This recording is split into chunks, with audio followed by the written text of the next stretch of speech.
I feel tall above the mic, and it's a good hair day, so I feel like it's a good start no matter where it goes from here. Didn't you send me a message that said I had to go get my podcast haircut? I did get a podcast haircut podcast haircut on Friday. I had a podcast manicure. So. Did you?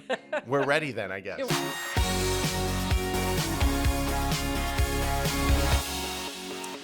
Jeff Feldman, thank you for joining me today. It's the Results Driven Podcast, and we have Jeff Feldman from our Edina East location. Thank you, Brenda. Thank you for having me. It's about time you agreed to come on the show. It's been years in the making, and I think I'm your third of the day, so hopefully you saved the best for last. I did, so thank you so much. Thank you. And I feel tall above the mic, and it's a good hair day, so I feel like it's a good start no matter where it goes from here. Didn't you send me a message that said I had to go get my podcast haircut? I did get a podcast haircut podcast haircut on Friday. I had a podcast manicure. So. Did you? We're ready then, I guess. Yeah, we are, yeah. So let's just dive in. I want to know, tell me a little bit about growing up. I grew up. Where did you grow up? I grew up in Highland Park. It's an area of St. Paul. Most people don't know where Highland is. I say, do you know where St. Thomas is or St. Kate's? And they say, I don't know where that is. And then I say, do you know where the airport is? And they say, I know where the airport is. So most people don't know where Highland is. Grew up in Highland. My parents bought a lot in '64. They bought one of the last lots left in Highland, and they built a home. Okay. Where? Where was this? It was on Pinehurst and Howell. Okay. And when they sold it, long before I was in real estate, they sold it to somebody who lived right by there, and those people are still in the house today. Oh, that's awesome. Yeah. It was a great place to grow up, and had really nice parents, had a nice, fun family, had 3 older siblings. It was just fun, a lot of friends. And my first job, as you know, was at Cecil's. I worked at the deli. Yep, Cecil's is still there. Yeah, Cleveland. it's kind of an institution. Yeah, what's your favorite thing to get at Cecil's? Oh, now I'm putting you on the spot. You are, but it's not the baklava, but I also the what are the things that are like they're star-shaped desserts that are folded? What are they called? Hummentashen. Yeah. That's right. I'm trying to spell it and I can't spell it, but I can say it. Oh, the apple ones. Yeah. Like the apple yes. Well, when your birthday comes, they'll know what to get you. Yeah, but they're just good. They have good sandwiches and Yeah. But yeah. Oh, you're gonna bring me some Hummentashen? I could. My birthday was just back in June. I missed June the what? 20th. Oh. I was the 28th. Oh, yeah. Fantastic. All right. Okay. So I'm guessing we're a few months apart, but we're both June babies. So where'd you go to college? I went to UMD. I went to UMD in Duluth. I went to the U for the first year and mostly visited the U, and then I transferred up to UMD, and I finished up there. And made a lot of good friends who are still today. And you haven't been in real estate all your life. Tell me a little bit about like your career path and how you found your way into real estate. It's a long one, and it's interesting though. And I brought my resume because it's kind of a cheat sheet for me to do that. So went to UMD. I decided I wanted to go into TV and radio. It was something I wanted to do and I'll tell you a little bit later kind of why that happened. But I had some news internships when I was in college. So near the end of college, I had an internship at Channel 5 in the Twin Cities, and I was in the newsroom. And then I had an internship at KDLH. It was the CBS affiliate in Duluth. Okay. And that kind of solidified that I think this is the path I wanted to go. So first job out of college, I worked at WCCO TV. What did you do? At which one? Either one of them for the internship or sure at the internship. Were you on camera? I was not. Well, I was not on camera at Channel 5. That was for those who are mature. That was when Ruth Spencer and Randall Carlisle were on Channel 5. Okay. And then when I was at CCO, Don Shelby and Colleen Needles were on. Oh yeah. So at KSTP at Channel 5, I went out a lot of weekends with reporters. I did interviews, and then during the week, I was just dependent on the day. At the one in Duluth, that's KDLH, the broadcast center as we called it, I was kind of a weekend reporter. I wrote a lot of the stories when they had real typewriters, and so it's funny to think about typewriters, but did some reporting, and I liked it because it was different every day. And I think what my career kind of came together is that everything that I did was really different every day. Okay. And I liked that. And then somehow you found your way to talk about events and adventures. So I'll go back. Let's go back in my career. Sorry to go around, but as you know, I prepared, so I don't want to leave anything out. So I'm gonna mess with your preparedness. Oh, I can tell that exactly. I don't drink, but today would be a good day to start. Or rarely drink. So I left CCO. I went to work for Best Buy. Yep. Worked at Best Buy for 4 years. learned how to sell in a better way. Made a lot of great friends, and I really liked that. And then I decided I wanted to go back into media some way. So I interviewed at 10 different radio stations in the Twin Cities and 6 different TV stations. And I finally got a job, and I was selling radio at the time. So I sold radio for 104. It's now Jack FM. Yep. So back then it was Classic Country 104 and then Smooth Jazz. But I sold radio for 2 years. I had a sibling that was in the business. My sister Linda worked for WLOL. Yep. You remember WLOL? I do. Which used to be- 99.1. Exactly. Or 99.5. 99.5. Yes. Almost perfect. Yes. Kind of like your answer. And then Linda went to KWB and she sold there. So I saw what it was about, how fun it was, and I sold for 2 years there.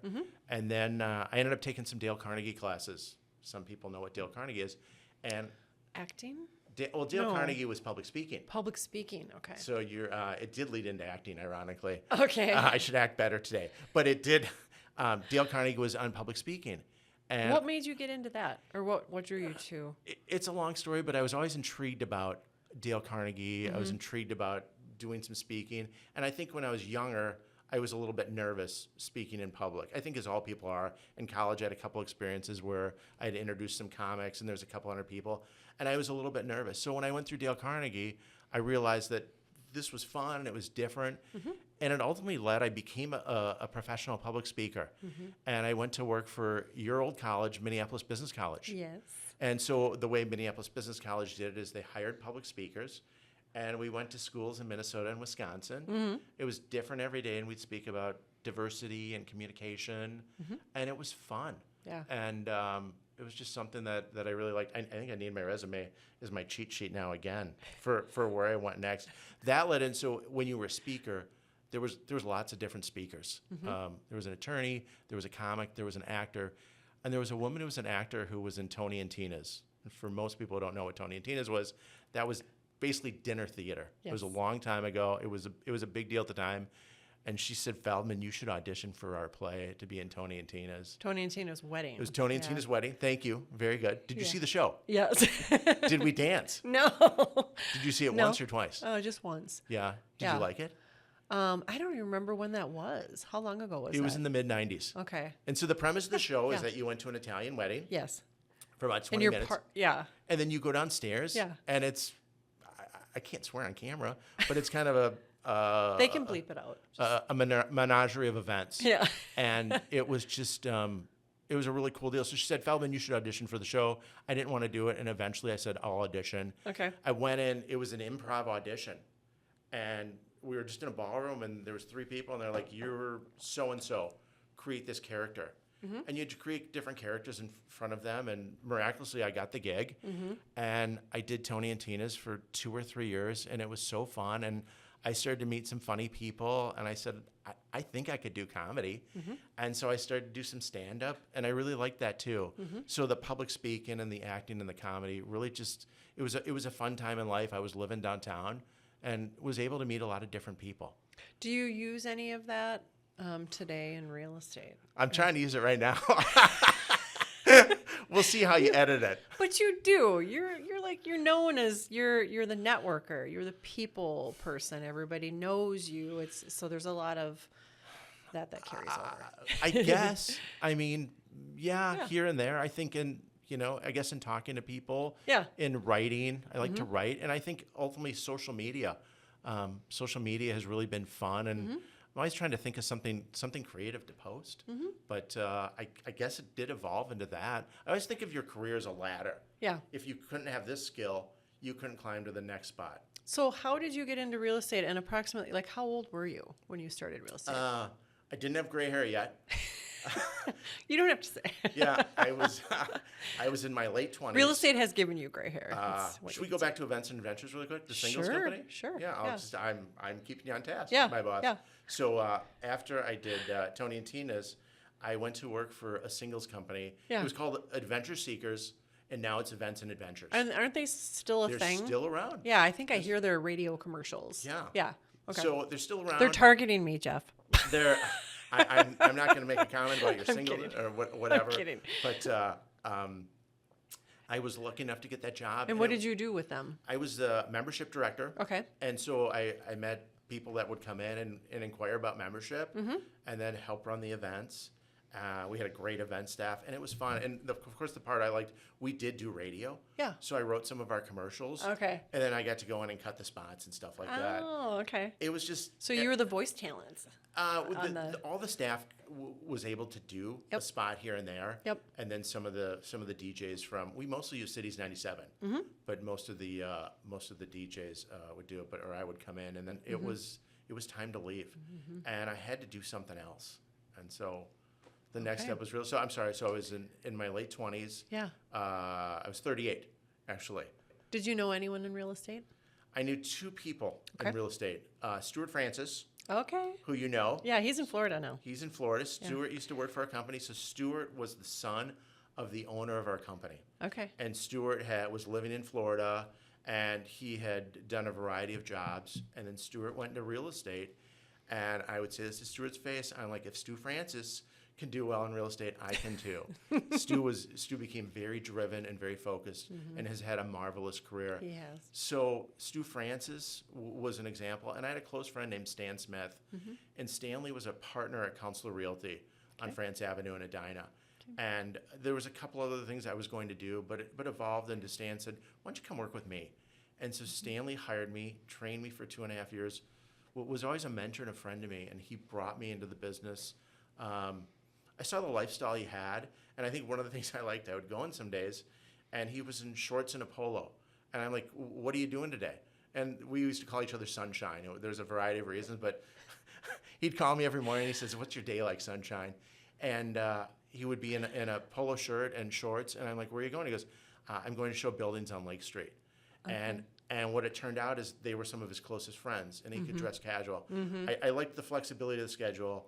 And I like the variety of dress code, and that's how I ended up kind of getting into the business. And then, how did you find yourself at REMAX Results? I was on a small team with Stanley, and there was a woman named Sue Durfee, and so Sue was a part of our team. She came to us. She was an executive from Nordstrom, Okay. and Susan stayed with us for about a year, and then she went over to REMAX, and then about a year later, I was ready to try something new. At the time, Counselor was the 4th biggest company in the marketplace. Okay. So there was a lot of credibility for real estate, but for the average person, they had never heard of Counselor. So I was recruited over to REMAX, and it was the best career decision I ever made. And to this day, I mean, REMAX is my family, and they've been through the best and worst times in my life. And Share the story about, you're getting emotional. A little bit. bit, Oh my gosh. yeah. I have my contact, so I can't cry today. Share the story about joining. They took you on a trip when they were doing Destination REMAX. So exactly. Yeah. So part of the recruitment process at the time is that Jane Pithers, our office manager, they had, you call it Destination REMAX. I love that she was a part of your original story, by the way. Yeah, Destination REMAX, and she. You basically go to Denver for a day, and they tell you about REMAX and how it works, and you meet at the airport at 6 in the morning, and you come back at 10 at night, and it was a great day, and it solidified my decision. And a few days later, Janie sent me a pair of REMAX socks, and she's like, Jeff, if you get cold feet, you just let me know. So this is 20 years with REMAX, and she's still taking care of you. Janie, every day, one of my, I don't know if you know what I call her or what the jokes are, is, I mean, she's been there for everything. Yeah. I tell her most days I love her in English and Spanish because Jane is fluent in Spanish. She is, yeah. And she's happily married, but I refer to her as my fiance. And I didn't know that. That's how we roll at Edina East. But Janie thinks it's funny, and we just, as you know, we have kind of a family at our office, and so that's how I ended up coming over to REMAX. Yeah. Oh, I love that. So when you were getting started in real estate at Counselor, and when you were new to REMAX, like how did you find your clients? How did you build your database? Well, at the start, I was lucky because of friends and family. I would get referrals. But what I really realized, obviously, is that I had this great bond with a lot of singles.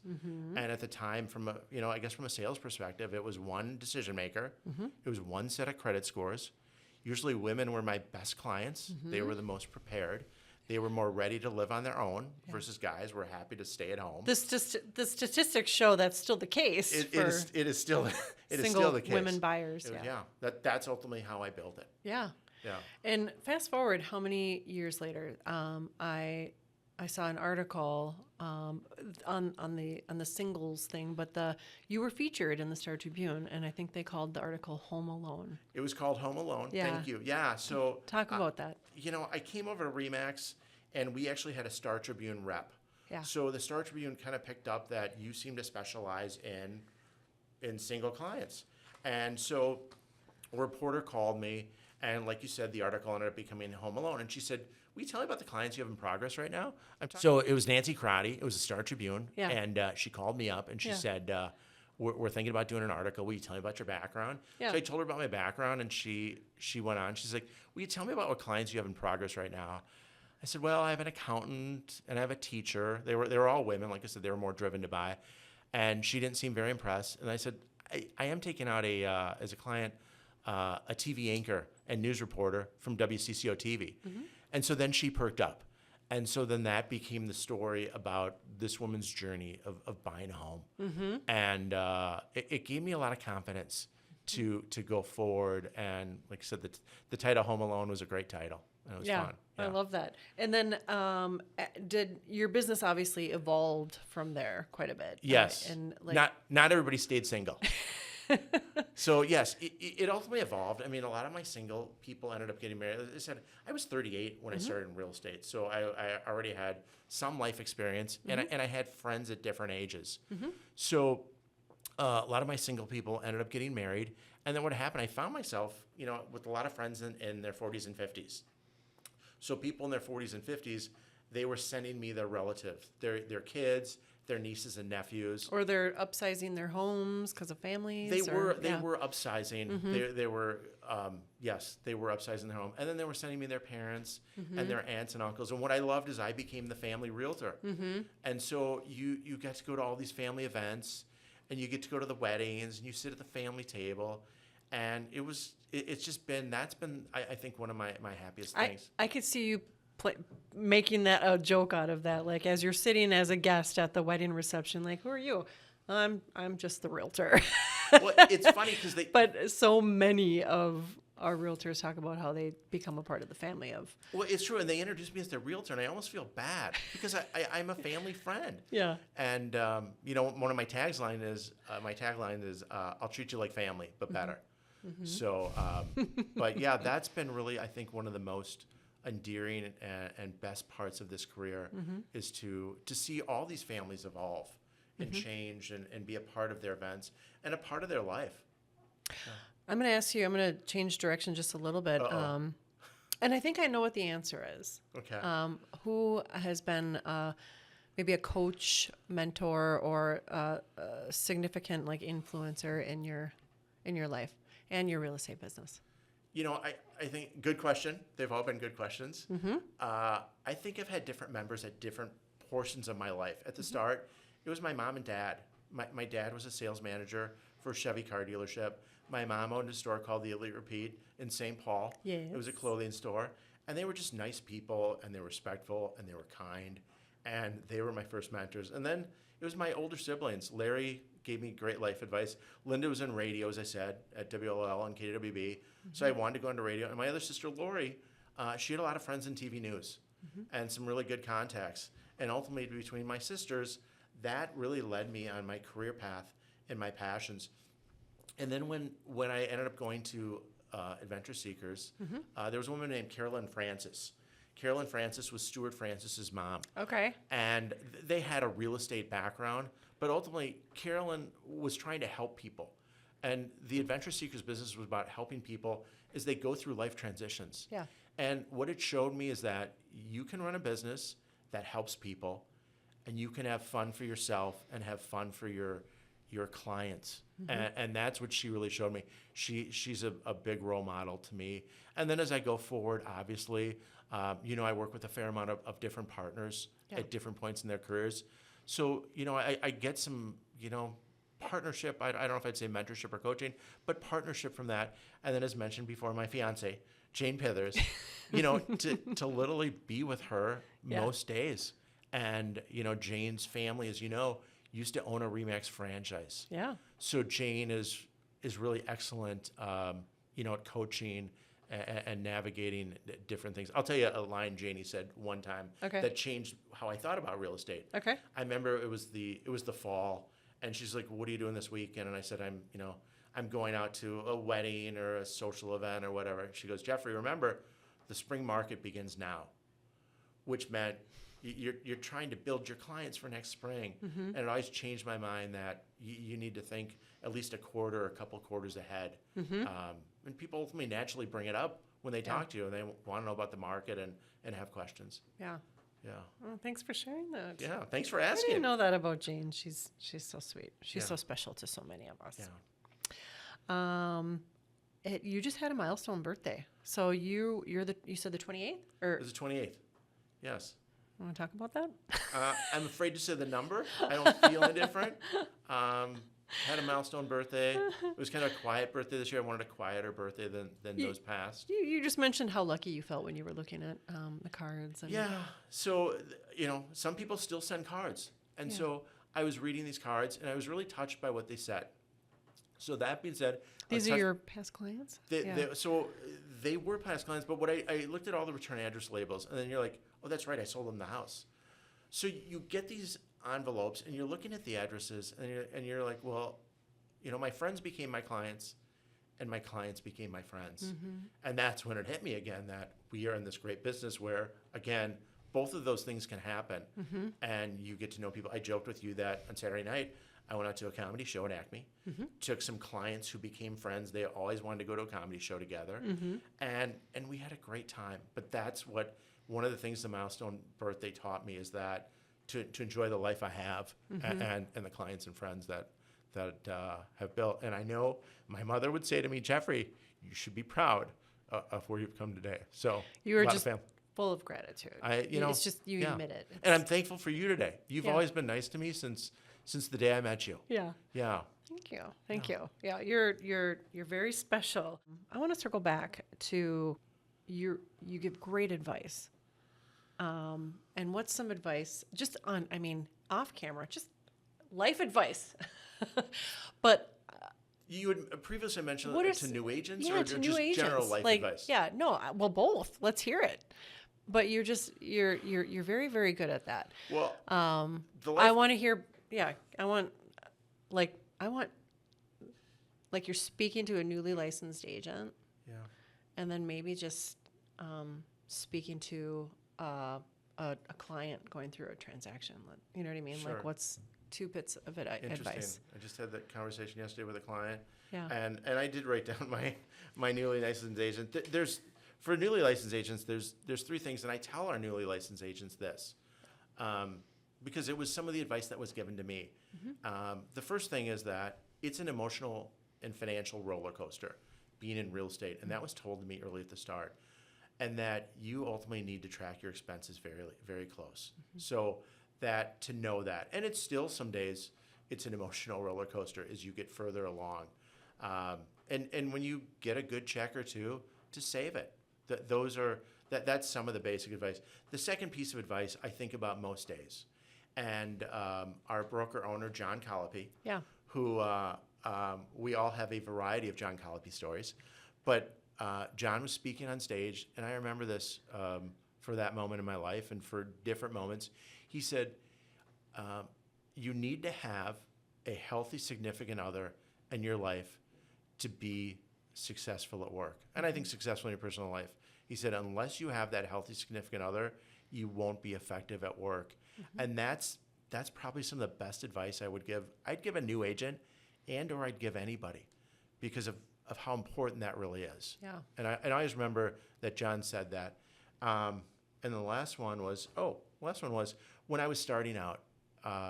It was, I used to joke, I was 38, I was starting out, and I had to make this work. My comment back then, I didn't have my law degree. It wasn't like, I can go back to the law firm and I can be an attorney. This has to fly. And so I set up my schedule. I did a lot of time blocking. And so what I said is that I'm either out with a client or I'm trying to get a client. and networking. So I was very driven as far as it was who are you working with now and who do you want to be working with in the future? And I think new agents need to know that is that the clients ultimately have to come from somewhere. Now back then we did not have social media. We did not bind third-party leads. You literally had to create pretty much every lead yourself. Yep. And so that's what I would say to new agents is that also to network with something you have an interest in. Yeah. Because I think that'll keep you more engaged and have more fun doing it. Yeah. Yeah. Share another John Collopy story. They're endless. And unfortunately, they're not all appropriate for today's podcast. So he just called me last week, and Yeah. I can't even share that one. But it was funny. But it was funny. It was funny. Okay. And one of my favorite John Collopy stories at one of our holiday buffets, we're all standing around and talking. And that day I was wearing jeans, and I was wearing a nice golf sweatshirt from a nice club, and I thought I looked okay that day. And John comes up to me and goes, "Look what you're wearing." He goes, "You look homeless." Oh, John. And he said, "I know you have some upper bracket clients." He said, "You probably need to dress better. You don't know what your day's going to unfold to." And ultimately, he was right. Yeah. But the way people dress in our industry has changed. It's across the board. It is across the board. But I do think as an industry, newer agents do need to pay attention to how they're dressing, and that when they go to a closing, that the closer knows the difference between the client and the real estate professional. That's perfect. Yeah, all the pictures we see on social media, and you're like, which one is which? So that's probably good advice. That's probably the only clean John Collopy story. But I used to be so intimidated by John, and now he's just been very kind to me and inclusive. Yeah. Yeah. You sold Kevin Garnett's home too. I remember you telling. Can you share that story? Sure. So back in my acting days, when I was doing acting and comedy, I did a variety of jobs to make money and have fun. And one of them, I was working at Champs in Minnetonka. The founder of Champs hired me to do his entertainment during the week. So I was the MC and the host, and every night there was something like karaoke or trivia, and I was the host. It was fun. So a lot of celebrities and athletes came into that one, and Kevin had just signed his contract. He started coming in. Okay. And I got to know him. And of course, I was the only one that would make fun of Kevin. I would see what he's wearing. He's wearing some orange sweater, and I'd say, "You can afford to dress better." And he appreciated that. I think he did a true appreciate because I'm like, "You can afford to dress better. Why do you wear this?" And that was sometime in the mid '90s, and then in about 2005, one of my best friends who did very well in life, Kevin had built a house in Minnetonka in the Cedar Pass neighborhood. Yeah, I think I was working for Charles Cudd Company at that time. That's how Charles Cudd built the home. That's where we crossed paths a couple times. You're the CEO. Charles Cudd built the house. I was working for Cudd at that time. What were you doing for Cudd? I started out there as an executive assistant. Okay. When you're an executive assistant, you kind of have your hands in everything. Yeah. And that was to the general manager, Mike Waldo. Sure. So I was supporting everything from the IT, the systems, the telephony, the network, supporting the project, the estimators. I was helping run the warranty department. So I just kind of had my hands in everything. Yeah. Did you go out to some of the houses? Oh, yeah. Yeah, I used to sit during the Parade of Homes or the Spring Preview. So I got to... What a great start. It was fun. Yeah. It was fun. Beautiful homes. Yeah. So Kevin eventually, he built this house in the Cedar Pass neighborhood of Minnetonka. This turned out to be really the trophy house of the neighborhood. Yeah. And it's actually the cover photo on my Facebook and my LinkedIn. So I guess I didn't realize those of that. you. Okay. And side story, Stephen Hong, who I was working with, when we listed it, he took that picture with his cell phone because the home faced north, and we had trouble getting a good photo. Okay. So we were driving by it one night. It was misting down, and we called the seller, turned every light on, and he pulled out his cell phone, and it was just a wonderful picture. Yeah. Anyways, Kevin ended up building a house on the lake, and he also kept an apartment downtown by the Target Center. So, as I said, my friend who ended up doing well in life, Kevin was no longer living there, sold it to somebody else, and then my friend used me as his realtor, and he went in and bought that house, and it was really fun, and it was That's cool. It was a historic, and I heard about how great Kevin was to all the kids at Halloween, and there was a little hole in there for where the hoop used to be. And Okay. so it was really fun. Oh, that's cool. Yeah. So this year you achieved 10 years in Minnesota Monthly as Best Real Estate Professional. And did I get that right? Yeah. And that's 5 years running. So 10 Right? years Like, is Best Real Estate Professional in a row. yeah. And then Minneapolis St. Paul Magazine, this is 5 years for their as- Super Agent Award. Yeah. Talk to me about that. Like that. What does that mean to you? Well, I remember starting out, you'd see people get these awards. You're like, it'd be kind of cool to get someday. And then all of a sudden in 2016, I did get my first Minnesota Monthly Best Real Estate Professionals. And I think I guess it solidified me as a professional in some way that, not that, I had a lot of personal happiness and success, but when, it just meant a lot. What I think it's ultimately meant over the years is that those awards are sent by clients and my peers, other realtors, lenders, and title people. So it's meant a lot. It's been really nice to get those awards every year. And it's fun. Let's face it. Who doesn't want to be in a magazine? This has been amazing. Is there anything? Thank you so much for sharing and for coming on the show. Thank you. And is there anything that maybe we didn't touch on that you want to share with listeners, potential clients, future clients? Well, I will tell you, Yeah. you will have fun. So my goal for my clients Yeah. ultimately is twofold. I want you to feel well served, and that's why I work with a variety of partners. There's a lot of resources that we do bring to the table.